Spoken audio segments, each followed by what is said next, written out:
now. Intro.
All right, ladies and gentlemen, boys and girls, children of all ages, welcome to a brand new episode of With a Side of Chaos. Is it me or is it you? That's you. It's me? I can't believe it was me for once. It was you this time. It's amazing when it's not me. Because when I do it, I just say, God mode. No, See, and then no, mine's cool. and I get pissed off every time you freaking do God mode. And now we're back to the square root of one. All right. Well, all right. So go back to that intro, buddy. This is a brand new episode of With a Side of Chaos. My name is Patricio, a.k.a. Rocky. And, of course, I am joined by the saltiest dude who he's drinking a – what are you fucking drinking? Okay. Asahi dry beer, non-alcoholic. This was the one thing that gave me hope in Japan. I'm just kidding. No. Why would you need hope in Japan? Japan is beautiful. Japan is beautiful, but those people love to drink and eat pretzels and stuff, and I needed something as salty as they were, and that's how I became a non-alcoholic drinker. It's beautiful. Yeah, that's it.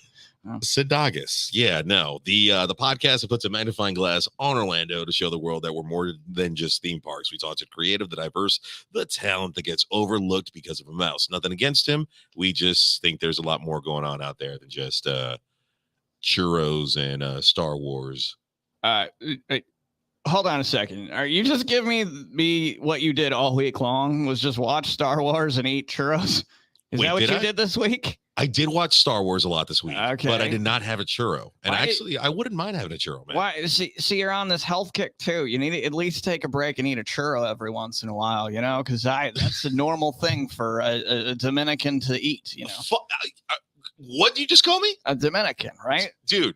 Or are you Ecuadorian this week? Puerto Rican, Mexican? Is there anything? Are you Chilean? Are we gonna have it on a Chilean Independence Day? Are you gonna go out and eat chili and pretend you're non-ridiculous? Do you think that chili is from El Salvadorian? We got that one too. Have you ever done that one? No. What? Okay. You're losing me, bro. You're losing me. No, you're just everything south of Mexico and not the right thing because I still don't know what you are. Mexican. You're Mexican? Oh, okay. No, that's not true because you don't like spicy food. You're Puerto Rican then. You're a soft. I can't do spicy. I'm a pussy for the spice, man. I just can't. You can do LSD, but you can't take a little spice on your tongue. You're a bitch. Am I? Yeah, I am a bitch. I am a bitch. I will do so. I will drop every now and then, but I can't do. I'm just mad because you didn't call me back. You did send me a really weird message today. You were like, "Oh, I mean, are we having a show? At least a fucking callback." Yeah. I was like, well, it was 5 hours, and I figured you were in your office jerking off to Star Wars shit. So no, that's usually on a Thursday. Huh? That's usually on a Thursday. You know that. Yeah, but no, dude. Well, at least the German front is far away. No, that's an inside joke. And we'll explain that to our guest in a few moments. No, his eyebrow just like raised when it came up. No, we could just talk about the Perlin. But dude, how's your week been? My Wednesday was phenomenal. What happened on Wednesday? We went to the Nog out in Ooh. Daytona. Me, Leslie, Eddie K, and Etchy. And let me tell you, we didn't get home till like 3:30 in the morning, and Buc-ee's was on the way, and gas was $3.79. I was hard as a fucking rock when I saw that. Wait, what? Gas is actually going down? Gas was $3.79, and I went to Buc-ee. So I was happy. As I walked in, they had this bubbly ginger just goes, "Welcome to Buc-ee's," and I was like, "You're goddamn right. I'm an American," and that's all I said. They were like, dude, "Get a soda." I love my Nissan Versa because like I'll fill that tank up at the beginning of the week and it's still at half tank by the end of the week. And I don't even look at gas stations I'm driving by because like, ooh, there's a lower gas. No, until my little light goes on, that's when I'll actually go fill up. But no, dude, you're one of those. See, I'm to the point of poverty happens so randomly when you're in crypto. So I always kind of just buy at a half tank. I keep filling it up. So I probably have gas from 1998 in my car. I don't know. Maybe. Real quick shout out to one of our good listeners, Robin Soto. Dude, I have been watching, and I say this every time he pops up on the screen, dude. Okay. This man, Robin, how many pounds have you lost since your journey began, bro? Because this dude has been hitting it like it owes it money or some shit, because he has been hitting the boxing gym hard, the workouts hard, the dietary hard. He is down 135 fucking pounds. Wow. Okay. Yeah. If you were gonna give me like a soft 50, I would have called you. He said 135 pounds. That's a lot of weight. That's me. That is literally me. Yeah, we are giving 18. you a round of applause right there. Let me do that again. I got to hold it down because the crowd, keep on. Mother, never mind. Screw the crowd. Today's a little wacky, so why not? Why not? But let me, Robin, since you're watching, bro, what is your goal weight? Because I know you started off at well over 300 pounds. Forgive me for saying it like that, but it was a high number.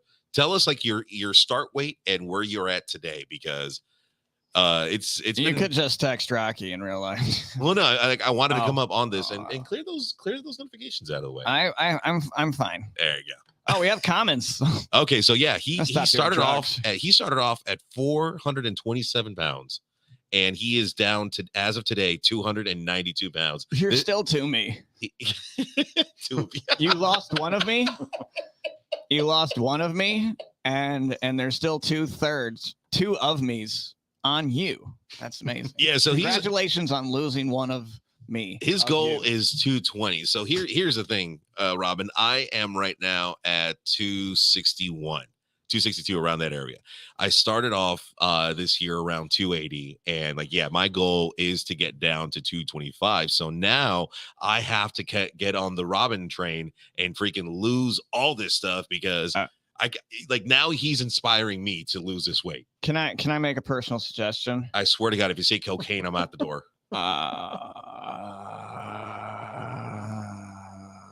Cocaine. Okay. No, you need to have a month of horse shit then, dude, before you commit to losing all that weight, because you become an unfun cunt after that. I know. Like your social life already sucks right now. No, you're out, but you want to be trashed. I know that inside. I have been sober this whole month, and it's only the half of the month. Well, here's the thing. I didn't start on July 1st, good sir. I didn't start on July 1st. I started on June 27th. Yeah, because you decided to fucking pull a Thoreau and walk into the woods like a weird guy. Well, no, I'm like, you know what? I'm going to do a cold turkey. I'm not going to be like one of those, I'm going to go to the gym on Saturday. That is when I'm going to start my thing. No, I had to you can just use your normal voice. That's pretty white too. Yeah, no. I mean, remember, I identify as a white dude. But besides that, it's been so freaking odd not being drunk with everybody, because I find out how annoying and obnoxious my amazing, wonderful, beautiful friends are, because now you know how it feels to be me. Oh my God, dude, I'm so sorry for all the bullshit I put you through over the years. And you wonder why. I'm going to say one thing right now, and it's all going to become clear. In this moment, I want you to accept that I will never go to EDC because of this moment that you feel inside right here. That makes zero sense. But you know what? Because the more intoxicated you are, the more I want to hit you in the face. And that whole place is just junky. It's 65,000 of me all over the place. I would rather just sit on my toilet with a 38 in my mouth and scream why oh why. Oh geez. Anyways, I hate to make the segue from that comment right there into bringing our fucking. We have a wonderful guy here today. How do we know this guy? I met him. This is actually my second time meeting him because the first time last night was at Dirty Bingo. Because here's the thing. A few weeks ago, my buddy Kyle comes up to me. He's like, yo, bro, you got to talk to my boy Zach. And I'm like, okay, what does your buddy Zach do? And he told me that he's a developer in this this new board game that's coming out. I'm like, dude, just let's share content. Give my number, the socials. Like, let's talk to the guy because I've never talked to someone who's developed a board game. Yeah, when we were talking about this, I at first like first hit of it, I'm like, okay. It didn't even take me like a need to rethink it because I was like, never talked to anybody like this. No one had. I mean, yes, we have. I mean, we've talked to artists. We've talked to. No. I mean, we've never talked to a board game specialist. Yeah. You know, let alone an engineer.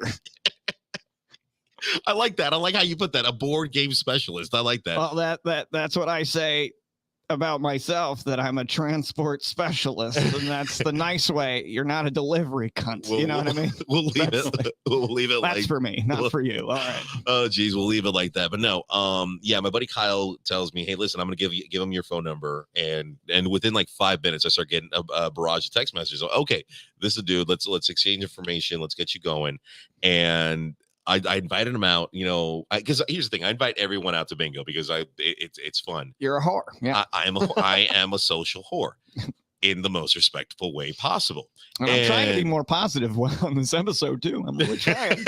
I took over a new leaf. But no, our guest shows up to bingo last night, and you know, and mind you, when I'm hosting bingo, I'm in a mode. I'm gonna ask him to describe what he saw last night, because usually when people come in, I'm like, hey, you know, here you go, here's your card, we're gonna start in about 10 minutes, and you know, I'm doing the music. Hey Pat. Yeah. Hey, can we introduce our guest, please? Yeah, let's do it. He's being spoken of. Go ahead, Zach. How you doing, Zach? Welcome to the show, man. Hey, thanks for having me, guys. I'm really excited to be here. It took 12 minutes to get to you, and half of it could be cut out immediately. It totally could. It's all build up. I appreciate it. I like what you guys are doing with it. Oh, thank you. The bar's high. What's that? The bar is high. No, that's just Arron. That's low brow. That's low brow. Very high, low brow. But no, Zach and I we first met each other yesterday. And it threw me off when you were like, oh, it's me, Zach. I'm like, where's your fucking beard? Yeah, you know. Yeah. That was the first question that came in my head. I don't want to say it out loud because I don't want to be rude. I'm like, no. You sent me a photo with the beard. Where's your beard, bro? I was thinking, all right, you didn't put the connection together. All right. Say your full name for us, please. Yeah, Zach Chenet. All right. I know a Zach Bennett, and those are very similar if you're high enough. Oh, Zach Bennett and Zach Chenet, and you said beard now. I'm thinking. Oh, okay. I see. Zach Bennett's a local comic who just killing it, right? But no, we met each other last night over at bingo, and I wanted to ask you this because here's the thing, dude. I am on cloud 9 after last night. Yeah, that was awesome. And it was. It looked like a sausage castle party. It was fun. I was jealous to not be there for once. Dude, there were I don't even like bingo. There were so many women there last night. Mm-hmm. It was fantastic. It was packed. I've never had a turnout that high a ratio of it was like maybe 3 to 1. So what happened? Like, did if you've learned some new marketing technique, you need to figure it the fuck out. You know what I mean? And use it for everything, because you killed it last night. I think it was more of the fact that I plug it on social media at certain hours of the day, and and remember, dude, I'm doing analytics now for the law firm and the marketing on a more deeper level, to the point where okay, I got to do it at this time. I got to post it at this time. I got to, tag this, hashtag that, and all that crazy shit. So am I hiring you? Or are you my agent now? Is that we're going to do that? I mean, I'll do my best. Well, no, because that means you're going to have to hang out with me more. Are you going to be able to tolerate? Are you going to be able to do the cococaine at the Nog at 3:30 in the morning on a Wednesday before Buc-ee's? No, I can't do that. That's too much. Soft. You're the guy. I hope you turn out the opposite of Robin. All right. I hope you're fat and miserable. But getting off the cocaine train, now we're going to sit down and talk to Zach. Hi, Zach. Nice to meet you. So, Zach, Kyle told me that you were developing a game. Yeah. And this was something that was like 3 years in the making. It was, yeah, very much. It was quite a process. Let's talk about what you got going on and where it all started. Yeah, please. So, I've always had a regular board game night where we used to have folks over. To be honest with you, it was kind of just a cheap way to party. You know, Oh, yeah. I buy a board game, somebody else brings the beer, somebody brings the snacks. I get to keep the board game, and I feel like I come out ahead on that. It was almost like a economic thing. You would have you would have game nights, Yeah, and you would keep the board game. It right. makes sense. I would purchase a new game for the group. Oh, okay. And then I'd show everybody how to play. I at least had to do the homework of like, somebody's got to read the rules. No one wants to read the rules. It's really all that it comes down to. So you really did become the board game specialist that I gave you a title earlier. I bet he knows the rules to every game. Yeah. Think about that. I mean, probably every single one. No, every no. game. I have this Russian game that I want to purchase. I hope you can translate and tell me how to play it because I don't know Russian. Just bring the beer and the snacks. And Okay, we'll work something out. You're not going to get drunk off the beer I provide, but I'll bring beer. You'll be like You'll just be 4 or 6 beers in. Like this is. Am I having high tolerance or just not working? And I'm over here drinking those CBD drinks, and I'm just like, tell me more about board games. Is that a thing? I've never heard drinks. of a CBD drink. Yeah. So Wait. weird. Oh, yeah, that's right. You did tell me about that. You're supposed to disappear into the abyss, and I'm just sitting there like, this is giving me anxiety because it's not doing anything.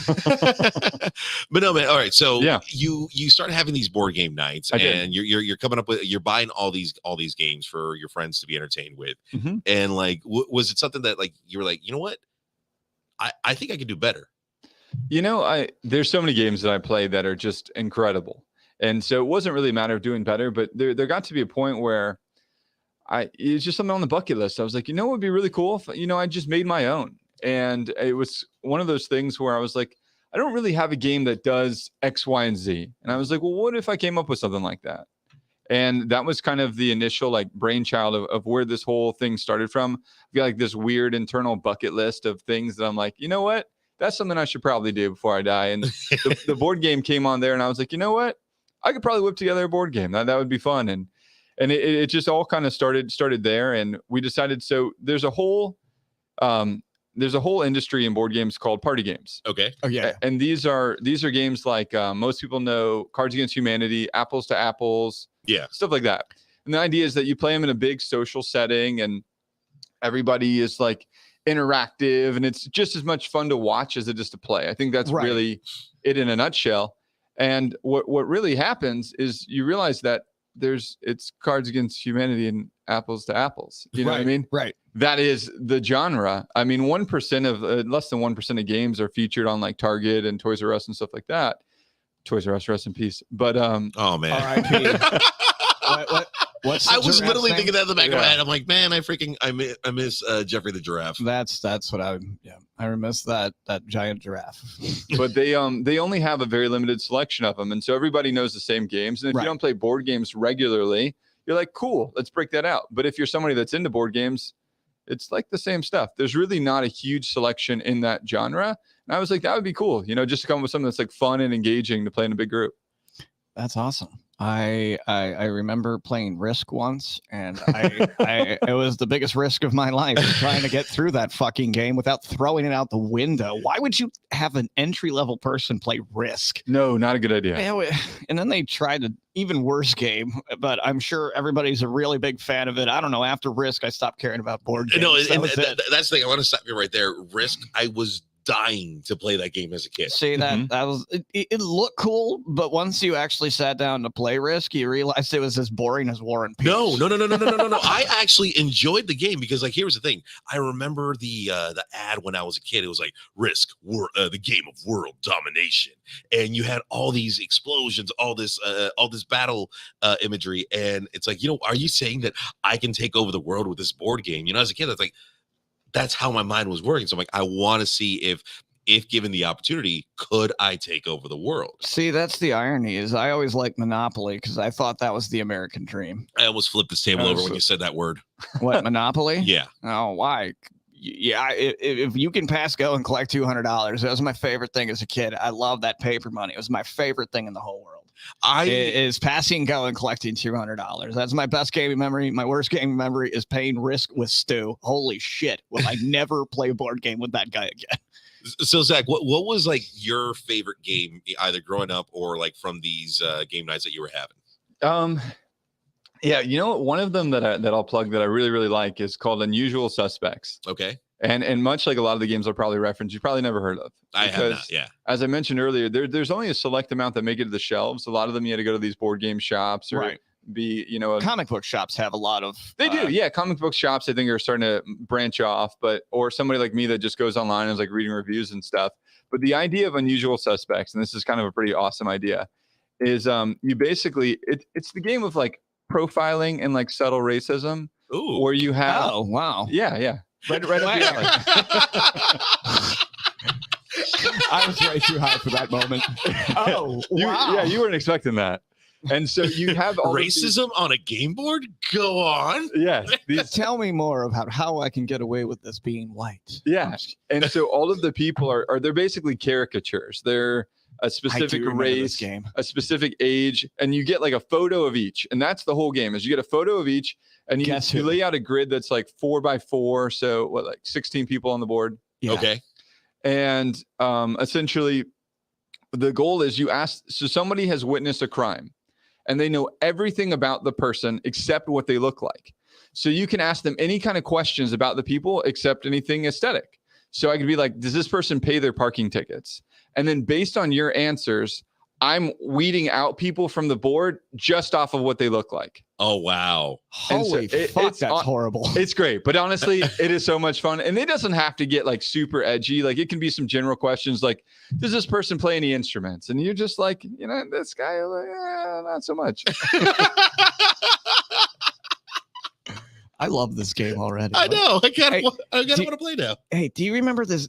Since he was talking about the game that he referenced and what he was talking about, do you remember the game where you used to have to guess one specific person? It was like a flip. Guess who? Yeah. Oh my God. You know what's a lot of fun is you can take a Guess Who board and there's some templates online and you can swap out all the photos for like photos of your friends. And so then you can all of a sudden ask really personal questions like, has this person ever cheated in a relationship? And then you're like knocking down windows and it's like real edgy. That is like a really in-depth question right there. Well, I think the only one of us who can play that game is you, because I don't have that many people I like, because I don't have 16 people in my list. I want to guess. No, dude, I gotta say that like, when my previous relationship, we were really big into board games, and like the one that we would play all the time was Battleship. Okay. Now Battleship, it's basically just guessing and then strategizing and then like narrowing down where the ship is. I don't know why. That's ironic because the Germans don't like boats. I'm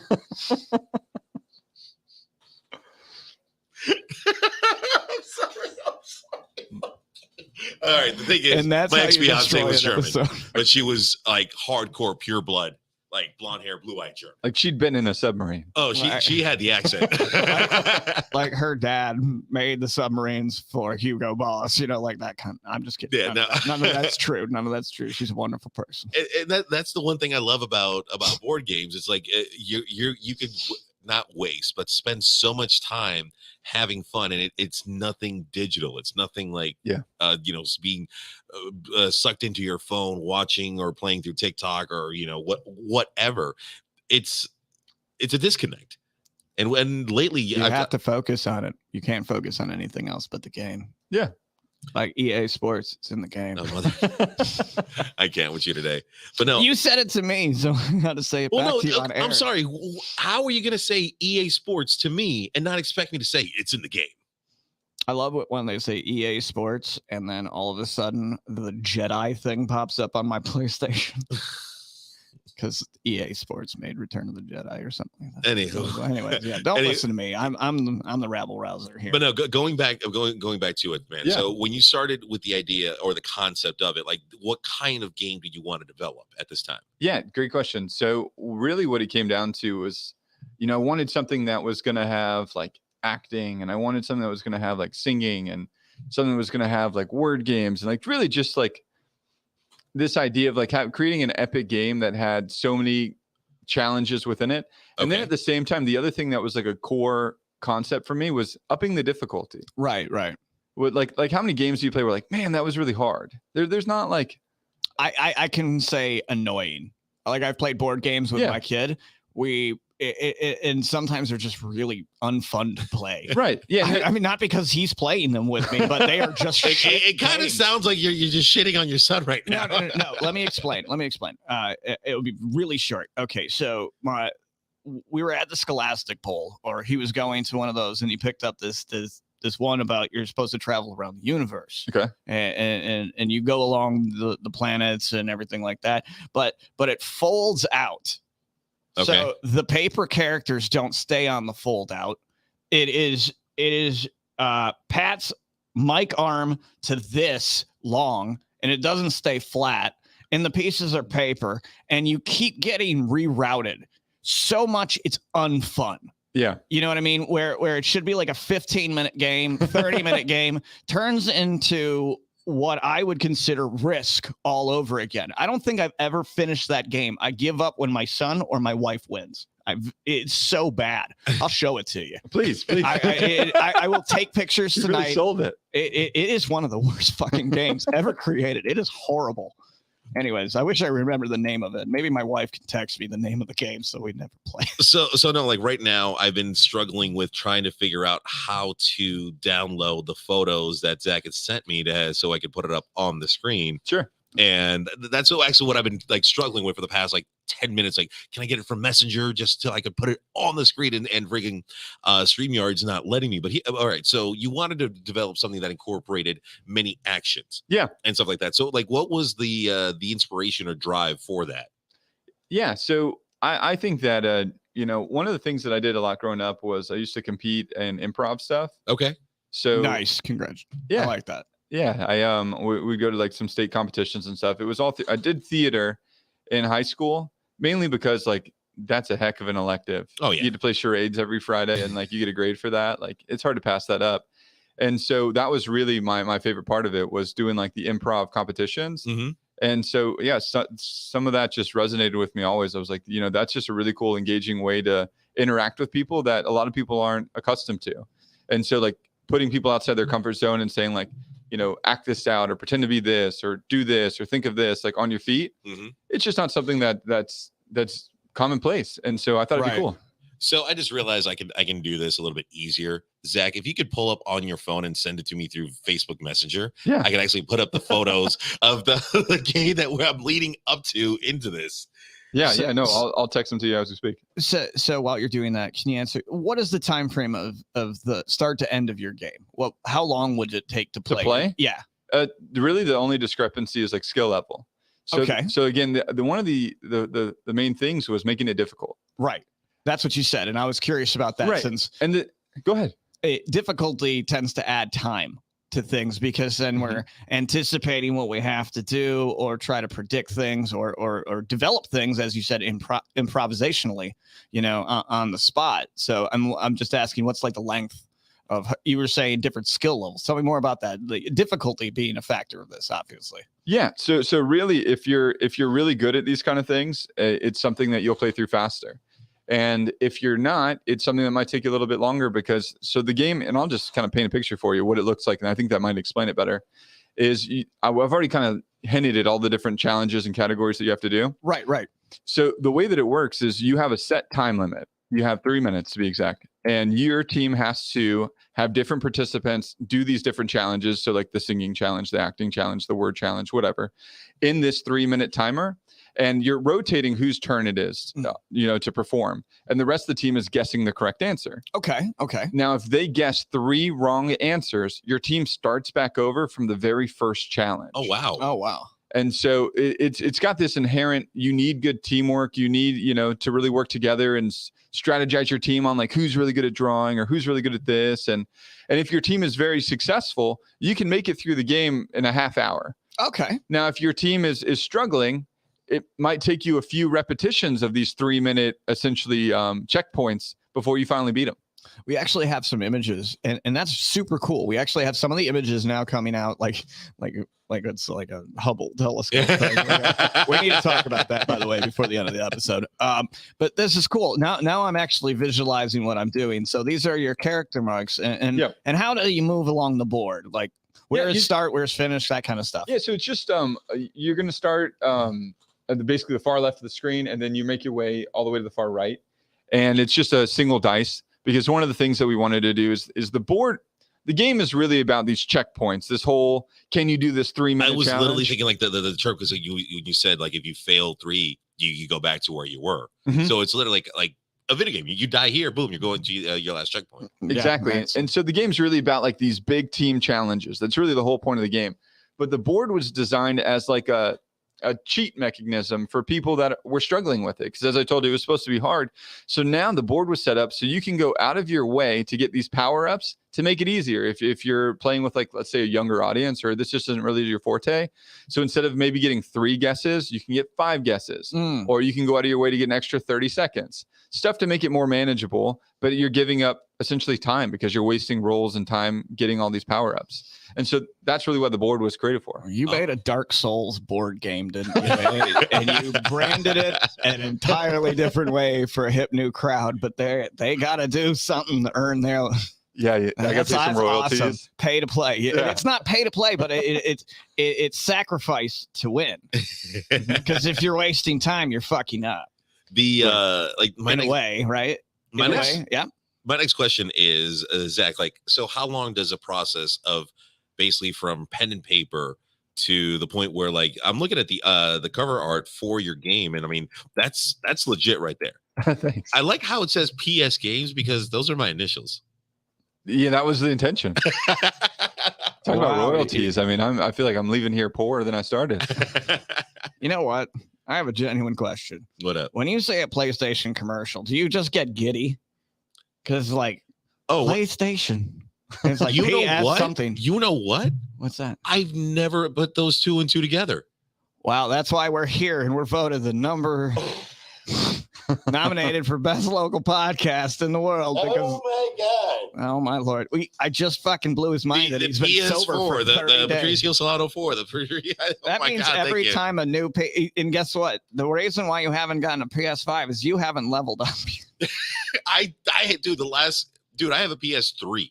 That's how far back I am. Right. So you have an Android flip phone. Yeah, he's on a sidekick right now. If someone had a sidekick in 2022, I would give him $100 and beat the shit out of him and still take the I want a sidekick. I just want a sidekick. That's what you do. That's what people who had those did. They beat the shit out of people.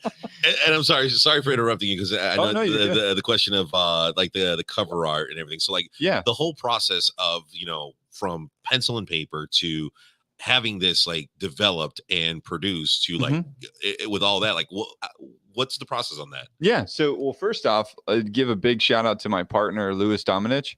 He's the graphic designer for the game. And so all of the artwork is all his doing. So I had nothing to do with that other than, input here or there.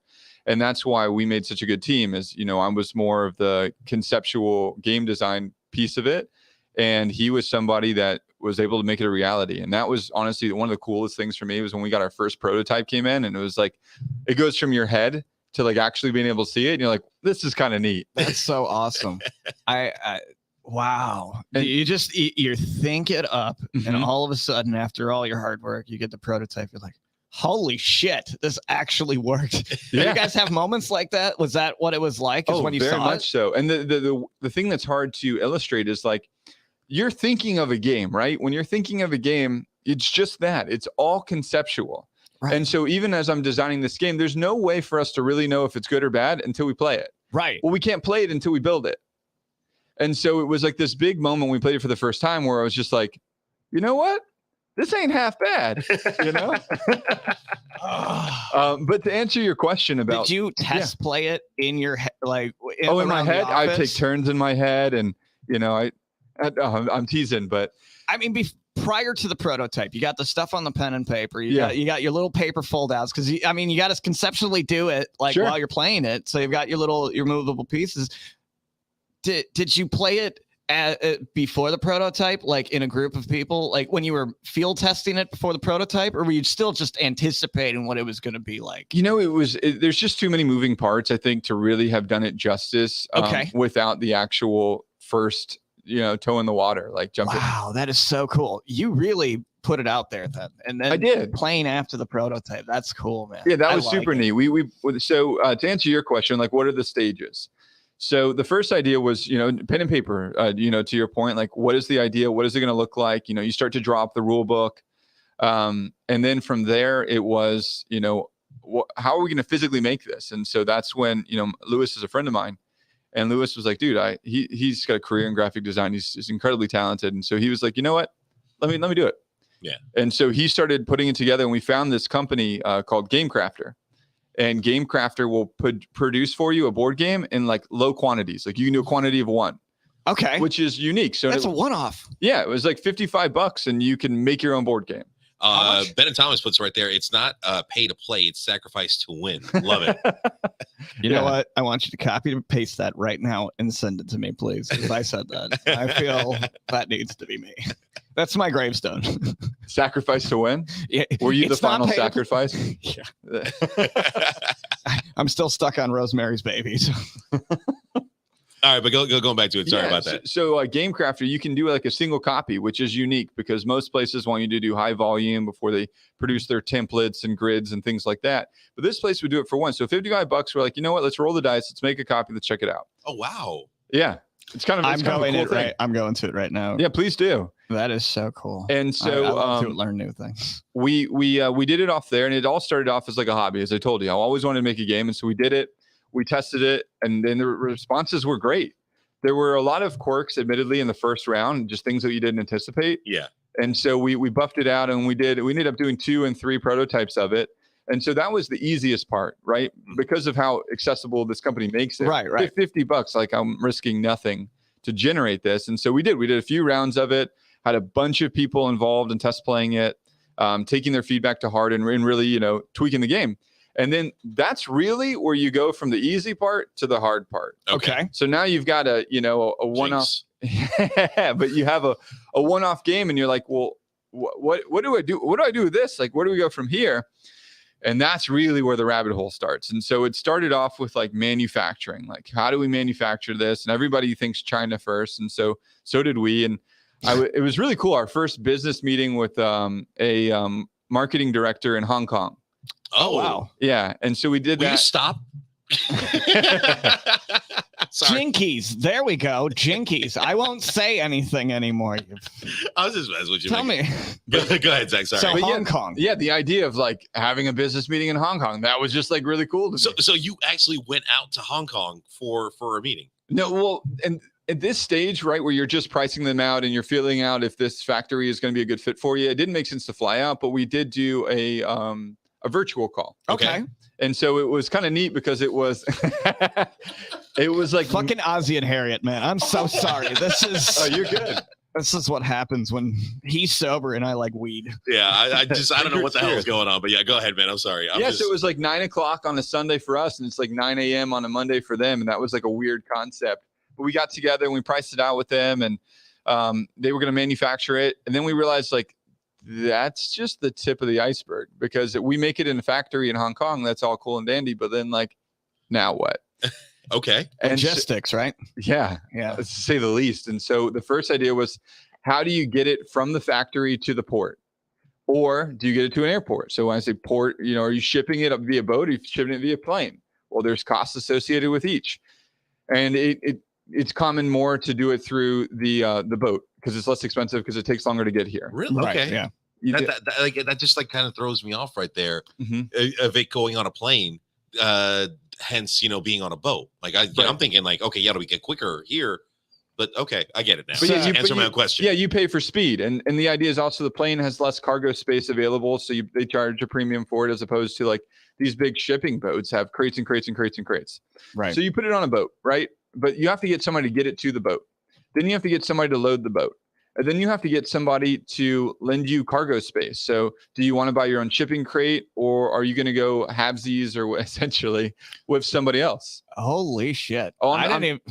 Wow. I'm dude. telling you, it was so eye-opening. And to your point, like where you're just like, oh, I didn't realize I had to think of all this stuff. Logistically, I can think, because that was my like kind of the area of work I had before I gave it up was logistics, and I worked for a trucking company. So I completely understand. Sure. And now that, as you're saying it, putting the application to everything like import, export, you know what I mean? Right. So normally people would just think of, oh, I ordered it in Hong Kong and it will get to me. Right. It is that safe assumption. That's all I'm going to do. But the truck driver from the plant, because those things are all independent costs. Yes.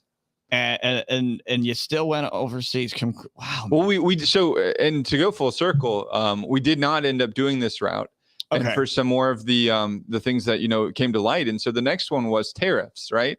So you finally get it onto a boat. You figured all of that out. You've coordinated it all out, which is going to be hard to do without a man on the ground in Hong Kong to oversee all of this. So you probably fly out to Hong Kong or have somebody over there just supervising, right? Okay, man, can I interrupt for a question? Okay, so first, what is your time frame on this? Like, is this 2019, 2020, 2021, 2022? What is your time frame of this game starting? So I'm curious of like when you're dealing with all these shipping things. Is COVID and after? Post-COVID. Okay, so you're reading my mind. Did that affect the cost? Yeah, tremendously. So, and that was the next thing was, all right, so even if you can coordinate all of these things, you have to figure out costs associated with all of them.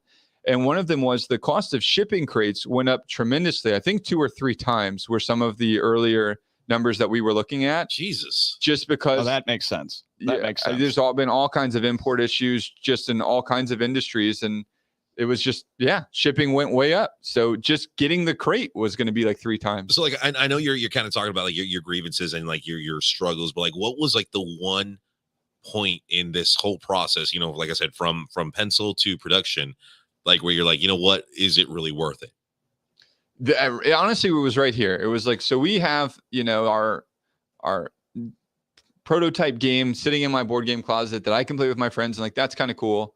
But this was like what made way bigger of an undertaking than we ever anticipated. And it was like, do we really want to do this? Right.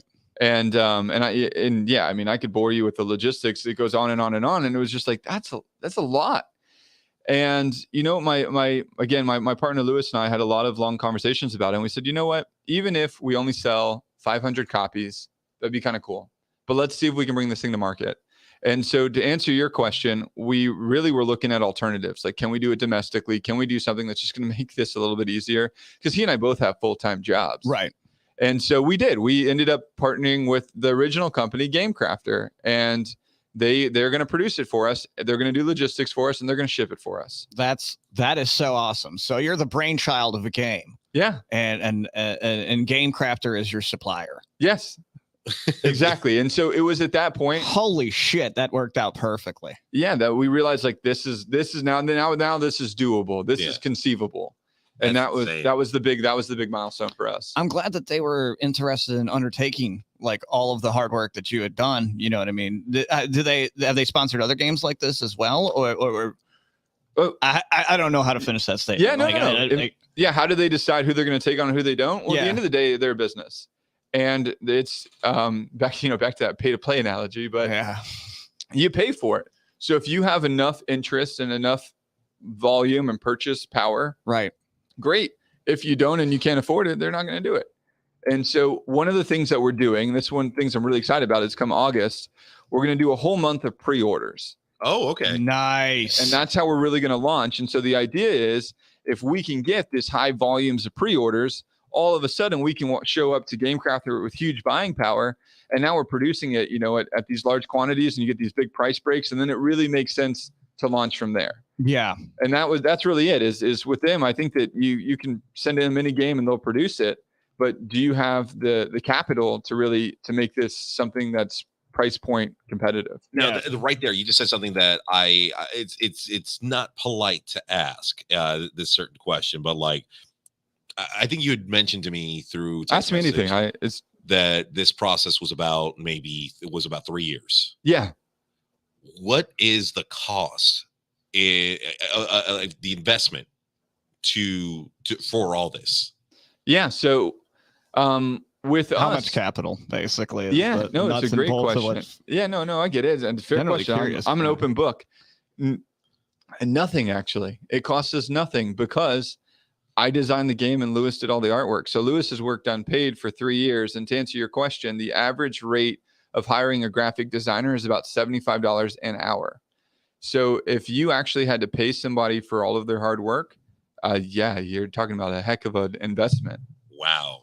So we need to hit up all our friends who are at Full Sail or Exactly.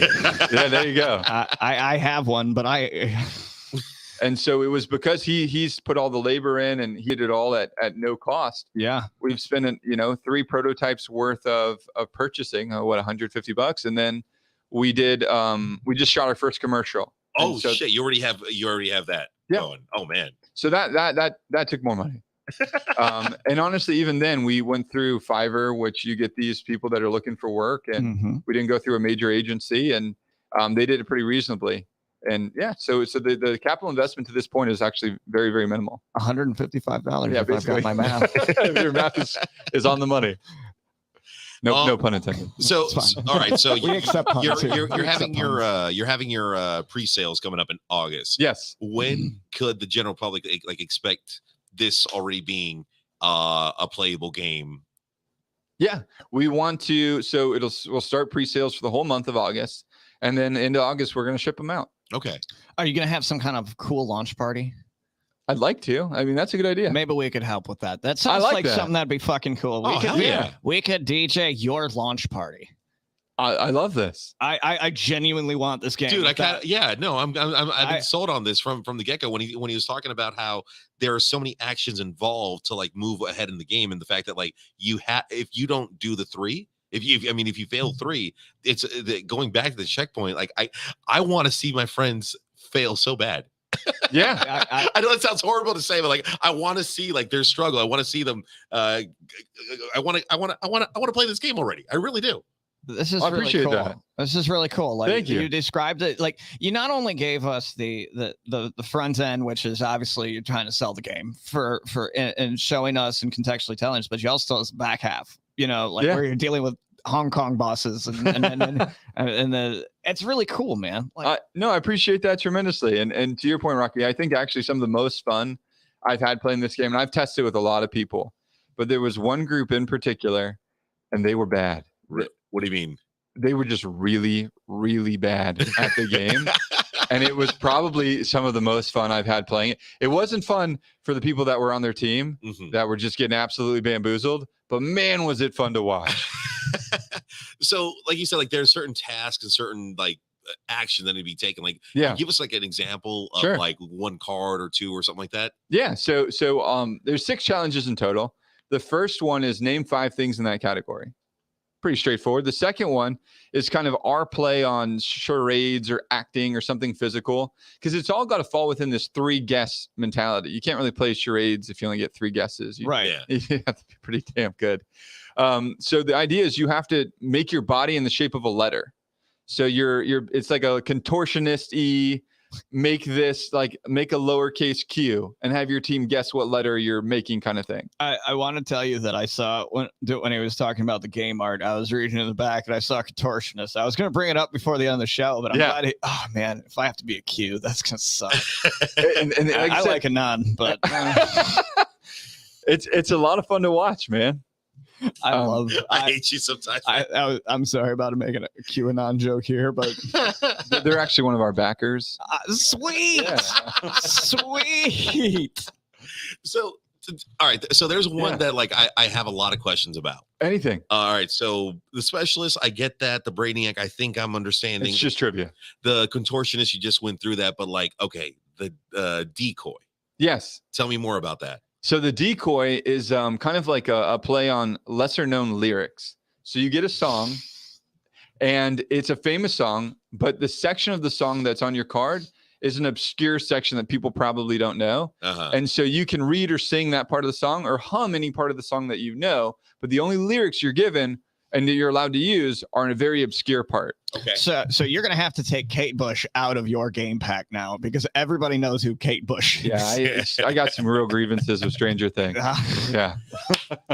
Oh, yeah. No, I finally. They're making your questions a little easier, huh? Yeah, that too. I finally finished that series this week, and I like the way the show ended. Yeah, I really did. It's not over. Well, no, I like the way the season ended. I should say. You know, I think we really need to stop listening to Kate Bush. She needs to go back to the 80s. I want. No, you're not bringing it back. We already brought it back. Mom jeans are out there. We have brought it back. We brought it back too far. If we get back to Grateful Dead, we're all tripping on acid. We're not moving forward. It'd be like a renaissance. Yes, we all need to bathe together. Jesus like Christ. The Greeks. All right, so let me ask you this, man. Yeah. You got your launch party. We're gonna help. We want to help you out with this launch party, dude. We're gonna make this happen, man. Yeah, and absolutely. Honest to God, dude. If anything, like I would love to like get where we were at yesterday involved. Like, let's have that. Sure. And not, dude. Instead of trivia, I mean a bingo that night, we can make it. You know, we're playing your game. You know, come out to the launch party. Sure. We could promote it, and dude, yeah, we'll talk more about this. Yeah, no, I love the idea. I'll sponsor. We'll get a bunch of games out there so everybody can kind of play and have fun and compete, and we'll find a way to, you know, make it the same kind of thing. And I think that what you're referencing, I don't know if we talked about earlier, was bingo night last night. Yes. Yeah. No, but I'm still happy about bingo night last night. There was so many. That was a blast. You're on a high. You know what I mean? You're on a high and you're sober, so you gotta. I'm proud of you, man. Thank you. Proud of you, man. When do you start doing drugs again? How much long? Oh, wait. Well, that depends. That depends. If my boy Isaiah decides to take August off, I have like 5 people right now that want to do a dry month, but they don't want to do cold turkey. Like from the moment they tell me, like, well, I got a party going on this weekend that like I really looking forward to, man. And I'm gonna get fucked up. I'm like, well, how about the day after that party? Well, I'm gonna be hungover, man, and I'm probably gonna have to go to brunch. So I get excuses left and right, but no. So you have 1 foot in and 1 foot out. That's not a good way to play a board game. You got to be all in. I'm gonna be all in for this one, but no. I will start if anything, probably end of August or end of this month. I'll start drinking again. I don't care if you drink. I just want to do mescaline. Okay. I want to drive through the desert on mescaline. Can we do that? So Zach, before we started out, I want to say, dude, thank you so much for coming out and giving us a preview of. I like I said, this game looks. Go ahead. Do you have your advertisement on YouTube or anything like that? Yeah. You could throw up. Yeah. For us to see. Yeah. Yeah. I want to see. We got about. Yeah, dude, I'll play it. Yeah, let me go to YouTube. I'll give you. It's a whole 1 minute commercial. That's awesome. I'll be more than happy to play it. Actually, the easiest way is if you go on YouTube and you just search Relay Rivals, it pops right up. Awesome. Or at least it should if I did my job right. SEO marketing, man. SEO analytics. That was the hardest thing I ever had to do in my life. But you type in Salty Aaron. Fuck, I'm there, but right behind an Asian guy named Salty Ong. All right, let me hit play and then mute. Well, everything. No, I got to deal with the ads real quick. I know, that's why I'm saying mute. So, man, I just want to watch a bunch of people play your game, and yeah, dude, it'd be a good time. And depending how it is, it should make a stage if it's really good. You know what I mean? I hope so. If a bunch of comics get a game, we did Cards Against Humanity, but we had some improv aspects to it. But it was at a nightclub at 11:30 in the morning, so it really didn't take off. We went to Mons Venus instead. There you go. At 11:30 in the morning. Well, about noon because we gave up on the board game. But that would be fun. That's another thing, that I wanted to do is just have film more people playing it. Essentially. Yeah, we would love to. I would love to test out a board game. So here we go. We have a Chaos exclusive. Besides all the people that have watched it already, we're putting it on our show right now. Here we go. A party without a great party game can't be fun. That's why we have created Relay Rivals, a party game created to cater to a wide range of players.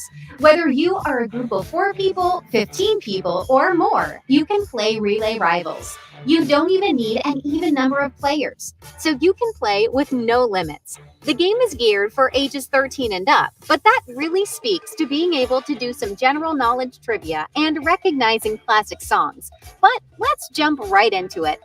Relay Rivals is a competitive team-based racing game where teams are trying to be the first to the finish line of an epic relay race. As you navigate the course, there will be hazards and power-ups that will make the course harder or easier. However, going after the power-ups causes you to detour off course, which could be the difference between winning and losing the race. So your teams will have to discuss which pathway you want to go. Throughout the course, you will stop at 3 arenas. These arenas are the proving grounds where your team will relay race against the clock. Each team member will perform a different task while their teammates guess correct answers. You will need to get all of the tasks done in a row before the 3-minute timer goes off in order to keep advancing down the board. Once you have made it to and completed the 3rd arena, you have reached the finish line and are the winners of Relay Rivals. Sound like fun? Order your copy today. Nice. Yeah. Well done, too. Dude, yeah, seriously. And I saw you two right there. Like, I know those guys. Yeah, we were the big winners at bingo last night. Oh my God, Nice. you were. And I like the fact that you made the trade. Oh. Dude, that was a good trade. So right I won I won the vibrator. there. Yeah. And a young lady on the way to my seat was like, we should barter because I've got this fleshlight and I really don't have much use for it. And I was like, you know what? I see what I'm picking up what you're putting down here. And yeah, we made the clean swap. And then my buddy got the make your own dildo kit. Yeah, which I can't wait to, because I told him Is if it he comes back ceramic? next week, he better bring it. Oh, can we put a pic live on the site? No, I'm teasing. I've been asking him all day. I was like, this is something that, I mean, you need to share with the public. You have to, It's man. a piece of art. absolutely Let's do. not make it weird. Yeah, no, of course not. We're not making it weird. Are you making it weird? bro? Yeah. I'm not making it weird. Hey, man. I'm from the weird part of Chicago. Remember that. I know. We are already weird. Already weird and strange. But no, man, I look forward to, like I said, we're going to talk tonight. And actually, if you're down to, I'm going to grab some beers for my friends and do some bar hopping at my friends already messaging me. Oh, I'm here. I'm like, fuck. Anyways, anywho, Zach, as we're wrapping up, what are your final thoughts before we have here? Anything you want to plug? Anything you want to say? Go for it. I mean, I appreciate it tremendously. I mean, like you said, I wanted just to highlight my partner. As I mentioned earlier, Lewis has worked so hard on this, and it wouldn't be possible without him. This is really, truly a dream come true for me, and I'm really appreciative of you guys having me out here today. And Congratulations, by the way. Most people will never make a board game. Like, Yeah, fair enough. statistically, congratulations on making a board game. That is awesome. Thank you very much. Independently. Yeah. Seriously. I'm insanely proud. Yeah, no, dude. Like, in the process behind it, like we're like getting a deep dive into how it happens. Mm-hmm. Like, yeah, but besides all, Milton Bradley and all those big companies, but like when it's the individual, the small business guy, the little dude making it, and now you're literally at the point of you're about to launch, man. Yeah. That's insane. I appreciate it. Thank you guys so much for everything. This has been super cool. I'm excited. No, my Excited to- pleasure, man. So yeah, dude, guys, check it out. Relay Rivals coming up. We'll put up as much as possible. Whatever Zach's willing to throw at us, we will put it up on the on our socials, and we can't wait to check it out. So I have a final thought. You're next. All right. Hey, gamers, all gamers across the world, stop playing Diablo Immortal. Do not support Activision. Do not pay $120,000 to those corporate cunts. Please stop paying Blizzard money. I'm done. Okay. It is horrible. To finally level up your character to be top notch cost $120,000. Are you serious? That is a US? pay to play. Diablo Immortal on your cell phone costs $120,000 to become the best. Wow. Unacceptable. That means I would have to spend 5 lifetimes to reach normal level in playtime. And this is coming from a Dark Souls Diablo player who has dedicated most of his adult life to hating myself because of Dark Souls. Stop making people pay for cell phone games extensively. Maybe $100. I'm okay with that, but 120,000 fucking dollars. Anyways, sorry, I thought that was great. Like, do you want 120 to max out in your game, Zach? Do I have to spend any extra money beyond the? If you had to spend 120,000 to max out my game, I mean, that'd be a hell of a business model, though, if we're being honest. Maybe I fucked up. I like board games more. All right, so where can people find you this week? I'm going to be at Grumpy's, ironically, on Tuesday this week, and it is going to be glorious. I promise you, it is going to be a heavy hitter night. There's just going to be stupid fucking awesome. Any other Come places? and hang out. Any other places this weekend or anything like that, Ben? I'm leaving town. Oh, that's right, you are. Yeah, I told you I'm not getting the brake pads fixed, and we're going somewhere. So That is the worst idea, I man. told you that this was more preventative than anything. I can do the brake pads before you head out, man. It's no problem. Well, I'm working tomorrow. So. All right, whatever. Anyways, what am I doing? What's your sober ass doing? Shit, I have Are a you lot. watching Star Wars again? No, actually, no. Tomorrow, I'm going to be going down the river with all my friends and just chilling on Rainbow River for 3 hours, recording and recreating something from Star Wars while we're going down that river.